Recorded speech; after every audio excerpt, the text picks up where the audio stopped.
adalah gembalaku, takkan kekurangan aku. Ia membaringkan aku di padang berumput hijau. Saudara-saudari yang terkasih di dalam Kristus, selamat pagi. Salam jumpa lagi dalam Sabda Siap Saji Rabu 16 Agustus 2023, hari biasa pekan ke-19. Marilah kita berdoa dalam nama Bapa dan Putra dan Roh Kudus. Amin. Allah Bapa yang maha baik, Engkau telah mengutus Yesus Sang Musa baru untuk membimbing kami di jalan keselamatan. Mampukanlah kami untuk selalu setia mengikutimu dengan semakin tekun mendengarkan sabdamu serta melaksanakan kehendak-Mu dengan pengantaraan Yesus Kristus Putramu Tuhan kami, yang bersama dengan Dikau dalam persatuan Roh Kudus hidup dan berkuasa Allah sepanjang segala masa. Amin. Tuhan bersamamu dan bersama rohmu. Inilah Injil Yesus Kristus menurut Matius. Dimuliakanlah Tuhan. Sekali peristiwa Yesus bersabda kepada murid-muridnya, "Apabila saudaramu berbuat dosa, tegurlah dia di bawah 4 mata.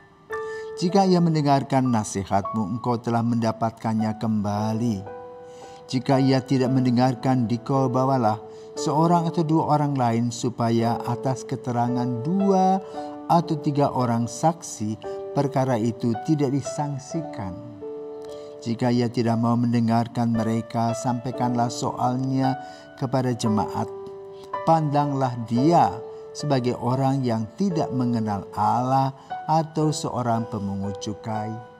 Aku berkata kepadamu, sungguh apa yang kalian ikat di dunia ini akan terikat di surga, dan apa yang kalian lepaskan di dunia ini akan terlepas di surga. Dan lagi aku berkata kepadamu, jika 2 orang di antaramu di dunia ini sepakat meminta apapun, permintaan mereka itu akan dikabulkan oleh Bapa-Ku yang di surga. Sebab di mana ada 2 atau 3 orang berkumpul demi nama-Ku, Aku hadir di tengah-tengah mereka." Demikianlah sabda Tuhan, terpujilah Kristus. Saudara-saudari yang terkasih, selamat pagi. Injil hari ini membahas 2 hal. Yang pertama, menyadarkan kita bahwa kita tidak pernah sempurna. Pasti kita punya kekurangan. Dan kekurangan itu bermacam-macam. Ada yang kecil, ada yang besar. Nah, kekurangan yang besar yang disebut dengan dosa. Melawan kehendak Tuhan. Melawan cinta kasih.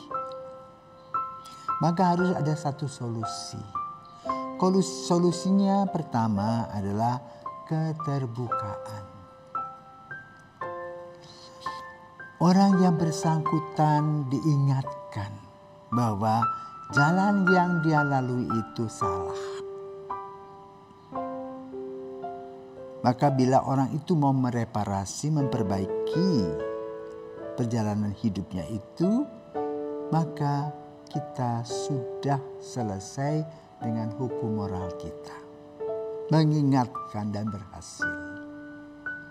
Namun kalau tidak, dan itu membahayakan yang bersangkutan, maka kita bisa mencari orang lain untuk bisa menegurnya kembali dalam cinta kasih.